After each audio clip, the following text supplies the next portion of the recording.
Hey there guys, Mikey here and welcome to Star Week Episode 3. So we're here to talk about, obviously, Star Wars Episode 3, Revenge of the Sith. So,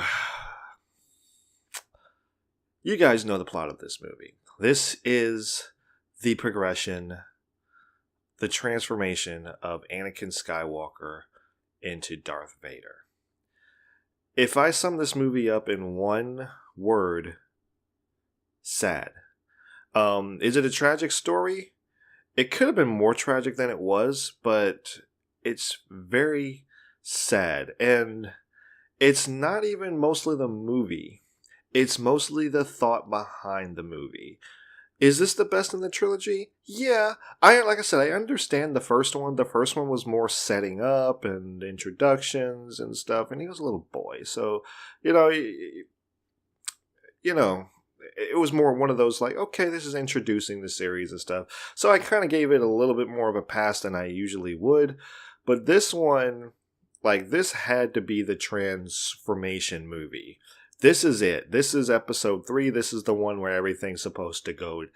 Things are supposed to go down. So really, the pressure was really on Lucas and his production people to make this really good. Is it? Mostly. It's not any perfect movie by any means. There is no real perfect movie, but it's not great. But the feeling is there, and I gotta give it to everyone involved, and the feeling is there. Everything is there that's supposed to be there behind it. The feeling is there. Execution is squiffy sometimes, but the feeling is definitely there. Do you need to watch Clone Wars to see this movie?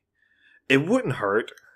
You don't. You get pretty much you get the Clone Wars summed up in the opening crawl. Literally, it's literally the Clone Wars are summed up. You're like, oh, okay, this is what's going on, and it's not like what was it, Avengers: Age of Ultron, where you're just kind of thrown into the action, and they're after they're after the Tesseract, the Scepter again, Loki's Scepter, and you're just like, wait, didn't they get that in the first one? What happened?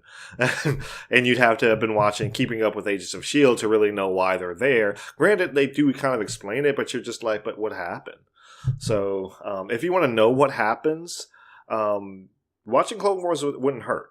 It really wouldn't hurt. I hate to say it, but the characters are a little better in Clone Wars, surprisingly to me. I just thought they would kind of be the same, but no, the characters are actually a little bit better, a little more humanized, and it's odd because they're animated, but different people, different people involved and stuff like that. Lucas is more focused on the movies and everything.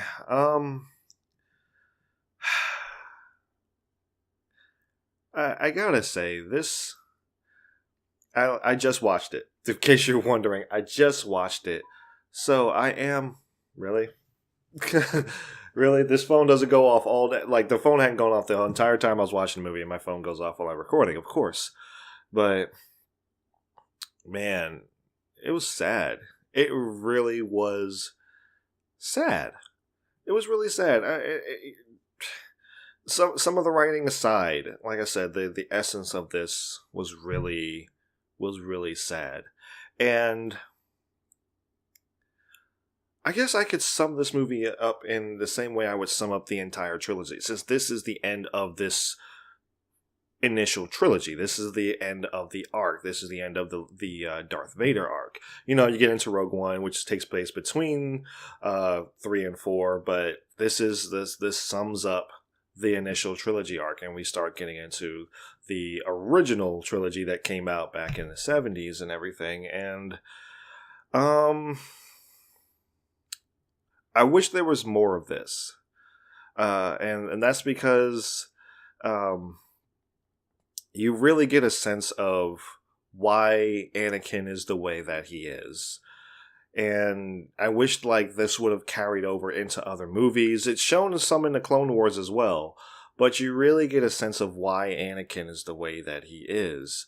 And if you remember, I mentioned in the first Star Week Episode 1, the Jedi Council isn't exactly what they're cracked up to be. You would expect like the Jedi Council to be this uplifting, but you know, they have their own agenda. It's so odd to say that, but they really have their own agenda. And Anakin feels kind of betrayed by that. And I can understand it because there was something that happens in the movie that really kind of like showed me, okay, this is where Anakin is, and I kind of feel for him a little bit. Is because he starts to have dreams similar about Padme dying, similar to how he had about his mother dying. And he doesn't go to Obi-Wan. He goes to Yoda. Now, he can't tell Yoda that, hey, I've been... Me and Padme been doing the horizontal polka. He can't do that. He can't say that. It's against, the code and everything. It's against all of these rules. But he doesn't go to the person. And it was funny because the opening of this movie, you really get a sense like these are boys. That, hey, you a bro, they a bro. They're bros. You feel like that. But when things start going down, you realize he just doesn't feel comfortable enough to tell him, and he goes to Yoda. And Yoda's probably the most level-headed out of the entire council. At least the most, what is it? What's the word I'm looking for? He's probably the most compassionate out of the entire council. But even the advice he gives, and I mean, he has to go off of what Anakin's telling him. And the advice he gives is kind of like, really? That's what you're going to tell me? Here's the thing. Here's the thing I feel about with this movie. I'm not going to... I know I should be like talking about what happens in the movie, but in a sense that I really am. But this is because this movie is Anakin's. This is what probably part 2 should have been. This is a progression. This is Anakin's story. This is Anakin's story arc. I feel like this is what it should have been. Throughout. To be perfectly honest, I feel like this is what it should have been throughout. But this is the only one he really got front and center. If I'm being perfectly honest, this is the one he got front and center in.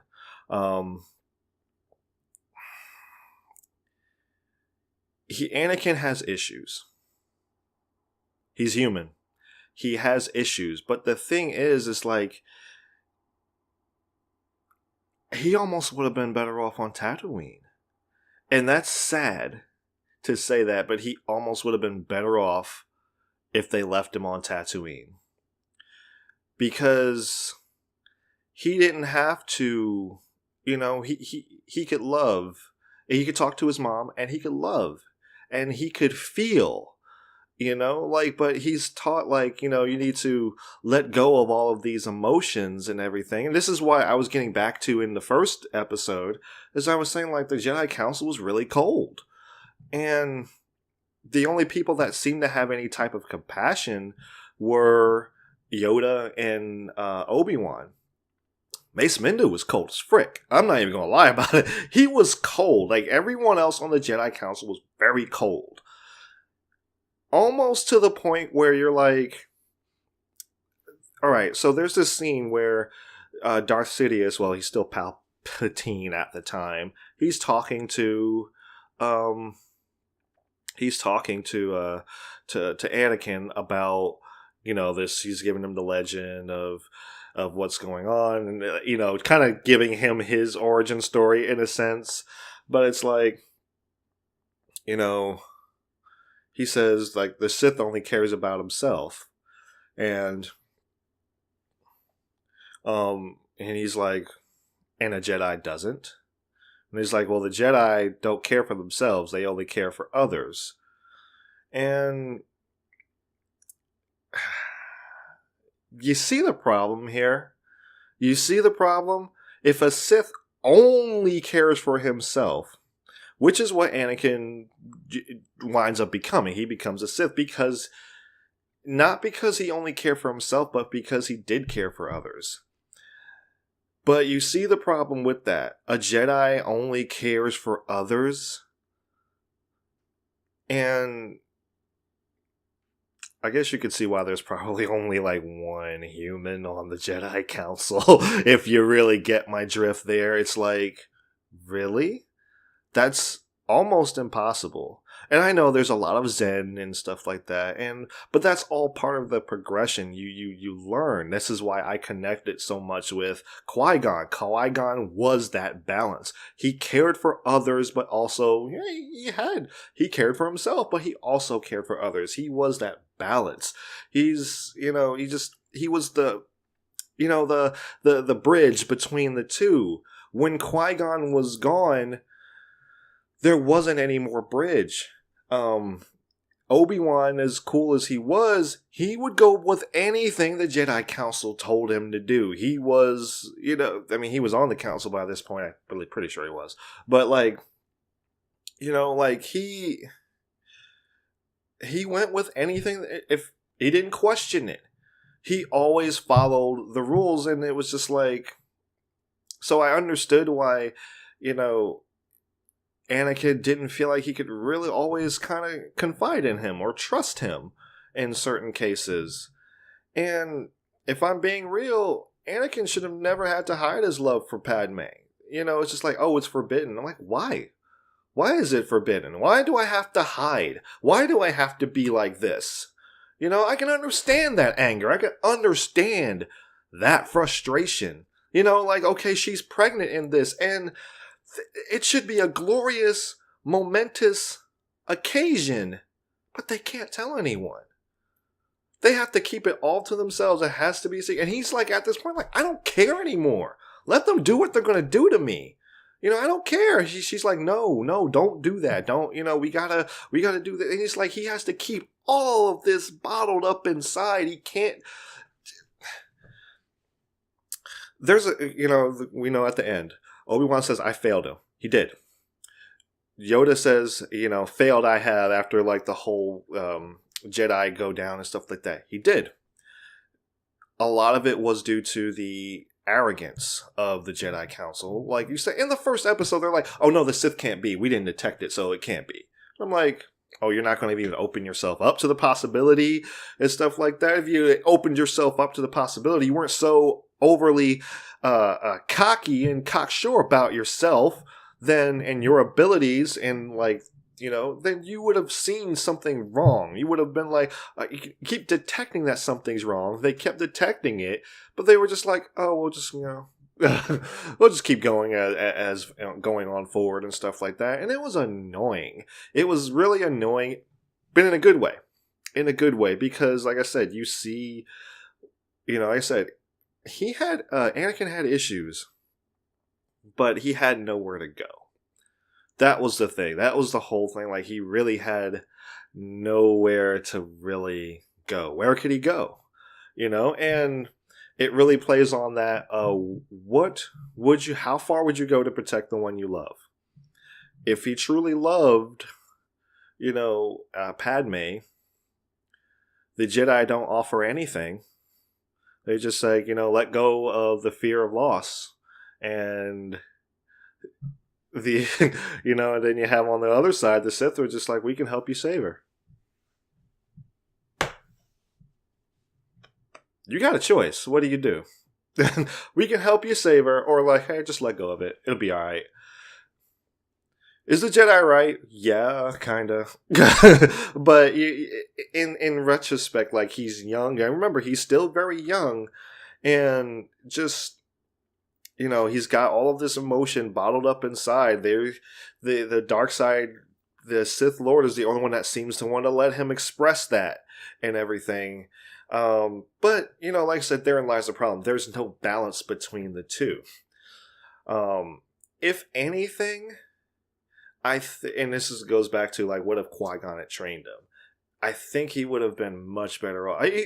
At the point, like, when Qui-Gon died, I felt like he should have been left on Tatooine. And after watching this movie, it's just like, I feel like he should have been left on Tatooine. He would have been better off. At least he could be human then. But if Qui-Gon was still alive, I feel like, like they prophesized that he would bring balance to the Force. I wholeheartedly believe he would have been that balance to the Force. Because I feel like the way Qui-Gon was, he could have confided in him about his love for Padme and stuff, because, Qui-Gon was that type of character. And, like I said, when you feel like you have nowhere to go, even like your mom is dead, you have family, but you don't know them. That's just like, like if I had a long lost brother and I was really depressed about something, and all of a sudden this long lost brother is there, and I'm just like, I can't comfortably confide in him. I don't know him. It's just, it would be, it's just one of the things. It was really sad. Yeah, we can all make fun of the whole, like, when he becomes Vader, he's like, no, and I'm like, yeah, that's really bad, but but and all in all, the essence of this trilogy really, maybe minus the second one, but well, no, there was parts of the second one that I understood, parts. As a whole, no. Like, I got more from Clone Wars and this movie, and even the first one a little bit. Like, the first one really kind of opened my eyes, but it really changes my perspective on the Jedi, on what's good and what's bad, and what's right and what's wrong. Because the line is extremely blurred.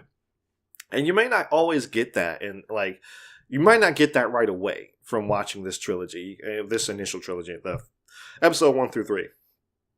Excuse me. You may not get that right away, and that's understandable. Like I said, you'd have to kind of get past some of the writing issues, some of the dialogue issues. You have to get past the love story. The love, like I said in the second episode, the love story wouldn't have been as bad if it wasn't so overblown, but it's not overblown in this. Granted, there is some dialogue that just kind of makes you want to, but other than that, it's just, I don't know. Something was different about this particular one. It was like almost the actors were given a little more free range than they were, and then in the second one. This one, it seemed like they with Hayden and stuff, like, it seemed a little more less constricted. Some of the things he did were very much more natural than they felt in seemed like in the second movie. Like, he seemed more like, something about it just seemed a little more natural. Granted, some of it was still bad, but some of the dialogue that he was able to convey seemed a little more natural. His now, granted, another thing I will say about this, when people aren't talking, they are acting their asses off. Because some of the non-dialogue scenes, and they're just looking, or they're just feeling, and stuff, it's just like, you connect with it.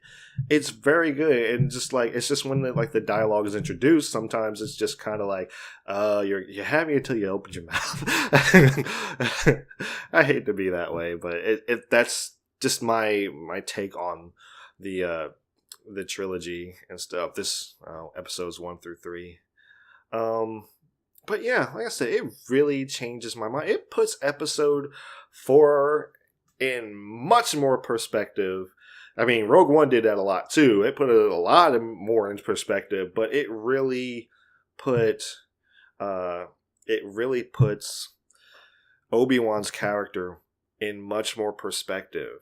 I look at him completely different going into watching episode 4 now, and knowing what I know about episode 4, I see that, because eventually, obviously, if you've seen episode 4, most likely you have, that Obi-Wan and Vader do square off against each other. I understand why the outcome of that, I'm not going to spoil it in this one, I'll spoil it in the next video, but I understand why the outcome of that happened the way it did. I understand. I'm like, I get it. I get why you're acting this way. I get why you see this way. I get why he changed his name to Ben. So I started understanding a lot more, and like the mentality behind certain things and stuff. So all in all, I haven't talked really much about the movie. I've kind of talked about like the meaning of the movie more than I have talked about the movie itself. But I feel like that's what they were really going for. They were really going for the like. We want you to see the meaning.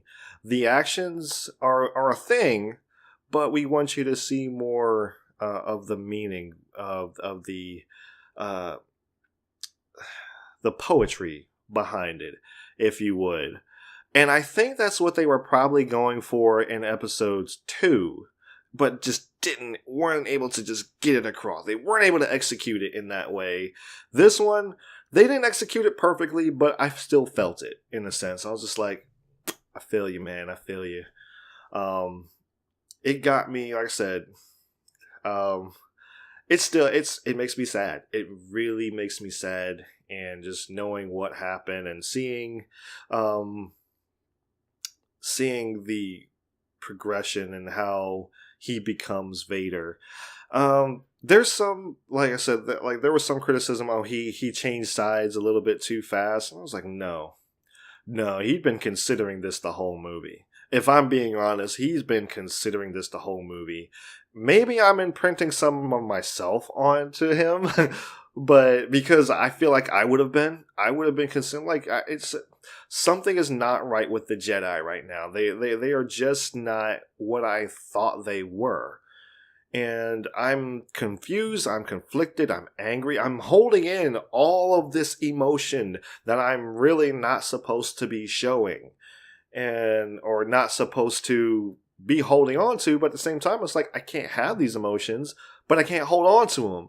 But I don't know. He's just like, I wonder, like, what was Obi-Wan really training him? How was he really training him? So, like, what were you really doing? Like, he was, he was a brash kid in the last movie. He was young, he was brash, he was arrogant and everything. But what was Obi-Wan really doing other than, because he seemed very restrictive of him. You could argue that, he should be restrictive of him because he's being kind of a butt at times and stuff. I can understand that, but was he really teaching him anything other than, I just didn't get that. I didn't get that he was teaching him a whole lot. And in this movie, they were more partners than they were like, I know that Anakin's a Jedi by now, but it's just like they were more just partnerish. In the last one, it wasn't really a disciple master relationship. Now that's one thing I will say. I got that from Qui-Gon Jinn and Obi-Wan. I didn't get that from Obi-Wan and Anakin. I just now thinking of it, I didn't get that from them. I never got that. I got this, hey, you do what I say, and that's it. He had a real, just dictator-like attitude toward Anakin. And you can argue, like I said, you can make the argument that, he kind of deserves it because he's a butt most times. And like I said, he's young, arrogant, and brash. I don't know how many times I've probably said that a million times now, but he's young and arrogant and brash. Yeah, but are you teaching him anything? That's the one I've been wondering. It's just like, you need to be strict with him because he is being a little bit of a butt. He's being a little bit of a whiny baby at times, but are you teaching him? Or are you just, showing him the law of the jungle and the order of the ways? Makes you wonder. Maybe Obi-Wan was not ready to take on a disciple. In that case, and that's the thing. That was the thing in the first one. I didn't mention this in the first video, but why did Yoda agree? He's just like, he said specifically, no, the council does not agree with this decision. You can't do this or whatever. And he's like, I'm going to do it anyway. He's like, and then Yoda's like, well, if you're going to do it anyway, go ahead. It's just like, that's it? That's, you give in that easily? It's like, it's like, if I go out and say, I'm going to rob this bank, and a cop says, that's against the law, you can't do that. Well, I'm going to rob it anyway. It's like, well, if you're gonna do it anyway, I mean, just go ahead, shit. Ain't nothing I can do about it. I'm like, there's something you can do about it. But, you know, whatever. Whatever's whatever. I think that was just, that, like, I don't know, I felt kind of lazy. It just, like, could have been a little something there or something, or just like, hey, we're going to be keeping a close eye on your training if you do it or something. But it just, like, it was literally just like, I'm doing it anyway. Okay. So, but like I said, maybe that just begs the reason that he wasn't ready to teach him. He wasn't ready to have a disciple or whatever, or a Padawan, as if you would, you know, it'd be the correct term. He wasn't ready to have a Padawan. Maybe he wasn't. So some things that go on in the movie. I guess you should probably talk about that. There's the execution of all the Jedi. I know they didn't want this to take a long time. I know they wanted it to kind of like just kind of get through this and show like this montage of the Jedi getting killed. But a lot of them kind of go out like punks. So you're just like, you're a Jedi? You know, like you're a Jedi? Really? Really? You know, and some of them, like, they really, like, okay, I felt the death. I was like, okay, yeah, you know, they would eventually be overwhelmed or something. But some of them were just like, no, I'm dying. And I'm like, give me that lightsaber. It was just kind of like, yeah, some of them really, I would say most of them were kind of like that. The others, there were some that were just like, okay, they were legit. Like, okay, this is how a Jedi would probably go down against a bunch of freaking clones, the clone army and stuff. Because, and it is unexpected, yeah. But I would argue that some of them would sense that, like, as soon as it happened. I mean, Yoda sensed it. Granted, he is the most powerful one at the time, arguably. He might be Anakin, but at the time, I would say at the time, right now, he is the most powerful one. Yeah, even Obi-Wan didn't sense it or whatever. But granted, he was far away. He was really far. So it was just, and they shot him with like a rocket launcher. So, you know, he was really far away. He was like, oh, hey. You know, what happened? So yeah, that was a little something that kind of, it's, at this point, I feel like anything it's not nitpicking, but it's not a great movie. But I would argue that the story they told was great. I would argue that, yeah, you guys told a great story. You didn't quite execute it, but the tragedy, I feel it. I felt it. So yeah, I think that's it. That's really all I got for this particular episode. I knew that going in because I saw it the first time. I had to be coaxed into seeing this because I didn't want to see it. After a long time ago, after episode 2, I was like, nope. I am done with this trilogy. I do not want to see episode 3. Especially since I'm like, I kind of know what's going to happen. It's kind of like going to the Titanic. And I'm like, I know what's going to happen. Why am I going to go see it? And I kind of got coaxed into it. He was just like, trust me. You won't be sorry that it's not great. I was told, it's not great, but you will not be sorry that you saw it. And they were right then. And like I said, I just watched it a few minutes ago, so It's still right. It's not great. A lot of things aren't necessarily executed right. But I'm not sorry that I saw it. It's not a movie that I would watch on a regular basis just because of it does make me sad. It does, like, if at a younger age, and you execute this a little bit better, I would dare say that not even at a younger age, if this were executed in the way that it could have been executed, this would have been a one-time watch for me. Because one, I would have cried, and 2, it would have been like it would have been good enough to where I was just like, I can only watch this once. Because there are some movies that are out there like that. It's like they are so good, but because they take me on such an emotional roller coaster, I can only do it one time. You know, I feel like if they executed this movie in the way that it could have been executed, I'd have been a mess. I would have probably done this video for like another 20, 30 minutes. I'd have been crying. I'm not even gonna lie about it. If they executed it the way that the story was there, just the execution of that story wasn't there. And if it was there, if it was everything meshed, trust me, I would have cried. And a lot of people probably would have been choked up and tearing up at a lot of scenes and stuff. So, it's just one of the things. Swing and a miss. This is more of a foul ball. Like, the last one was a swing and a miss. The first one was kind of like, okay, I got a piece of that. That was a single. That was a single. This one was more of like swung. No, the first one was a foul ball. Second one, swing and a miss. Third one, you got to first base on it. You got to first base. You didn't hit it out the park, but you got to first base, maybe second. You were on the right track. It was on the right track.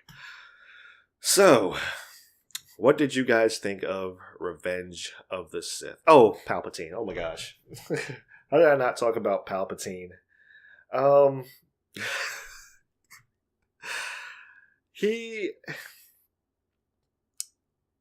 There's times where, like, when he is Palpatine, he's really good. And when he's Darth Sidious, he's really good. But when the transition happens, it's so funny.